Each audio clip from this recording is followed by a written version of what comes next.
Gitxitan indote lan bai Etxeparegaz edo musika bulegoarekin, bai nire lehenengo biratan estatu mailan Etxeparek bai laguntza motezten, euskaraz abestuten nebalako leku guzti horretan, birako gastu hori aurre egiteko. Eta musika bulegoarekin hitzaldi batzutan edo parte hartu indote noizbait. Hitzaldizen esan bezala, euskari da nire ama hizkuntza da erosoen sentiarazten nauena.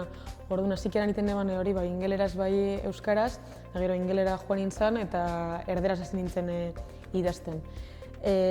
Bizek, ez dakite, orekan mantentzen saiatuten naz, oso saia da arren, eta gehien bat argi daukadalako gok dekogun hizkuntza babestu indugule aldarrikatu da erabili nire adineko jendien artean garrantzitsua dalako.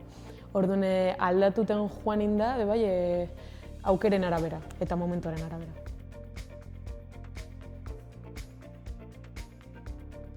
Ikeneban aldaketain berez, pentsetan, honegaz arrakastan dizago engikoteko gitxi hau, eta momentuen holan emontzalako langiroan, eta ustote untxe euskal musikak dekon indarragaz, ziklo eta movimendu asko dauzela munduen zier euskarak leku bat eukiteko.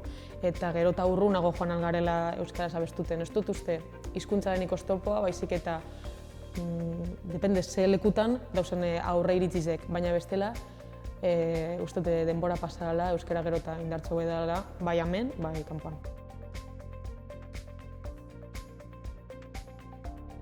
Ondo jasotzen die, beti eta kontzertuen ostien askotan etorten die erdaldunek esaten euskaraz abestu duzun abesti hau asko guztu behinat eta beti aipagarrizek die momentu horrek. Ganera, hitzaldizen zehar esan dudan modun, jaialdi handizetan euskaraz abestu dugu nien eta infiltrau baten modun sentu dizen naz, horrelako lekuetara zaila dalako bakarrik euskaraz soilik heltzea eta hori jakinde banekielako euskaraz abestutie bazala aldarrikapen bat eta leku hori edo esen hori okupateko modu betzala.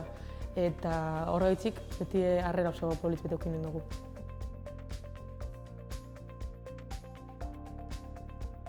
Niretzat errezago izan da areto txikizetan euskaraz eitie ez dekogulako denbora murriztu bet. Jaialdizetan, 30 minututetik 50 minutura eukito dugu gitxi gora bera, eta ordutegiaren arabera egun ez bada, atentzio gitxia eukingo gu, gau ez bada beste bat, orduan hor zailagoa da, errepertorizoan urrie ondo zehaztutie. Baina aretoetan ez, hor gure dugun beste lusatuten gara. Akustikoetan berdine gure dugun beste lusatuten gara, eta uste akustikoetan euskarazko abesti gehiago goten dizela bestietan baino. Baina hori lekuen arabera. Euskal Herrizen banau guztiz egin alko neban kontzertu euskaraz, egiten dugu noizin ben bakarrik euskarazko kontzertuek, eta gero kanpora joeten garenien, uste posible izango zala, ez dut uste aroziko egingo zanik, baina da nire ibilbideko abestirik ezagunenak erderaz izen dizela, da horreitik ondala joera hori jendiek ezaguten bazan abestizek erderazkoak ziela, naiz eta euskarazko musika kaleratu izena.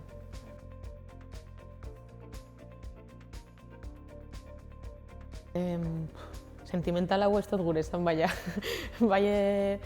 hauskorra hau izan aldela esaten dudana eta askoz pertsonal hau.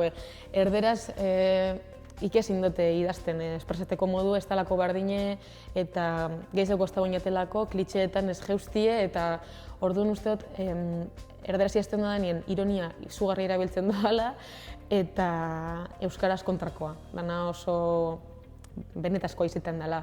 Eta orduan kanporagoa zen eta erderaz kantetan doanien eta bai pentseta dut nire egiteko modue amengoa dela hizkuntzaren zera albo batera utziz amengo izarea edako dalako edo zein geuzetan. Aurre iritziz izango zen bakotxak bere hizkuntzan esentiduko bala hurbil haue entzuten dabena, bai azkenengo jabeiteetan ataratako abestiek esaten duztie, adibidez zure zain kaleratuterakoan, subtitulatan zegoen erderaz jendiek ulertu ahal izeteko eta mezu izugarriak jaso duguz erdaldunen aldetik abestizen emozioan gaitxik idazten eta eskertzen, orduan konektatzen dugu, naiz eta haiek ezagutzen ez da bene hizkuntza bat izen.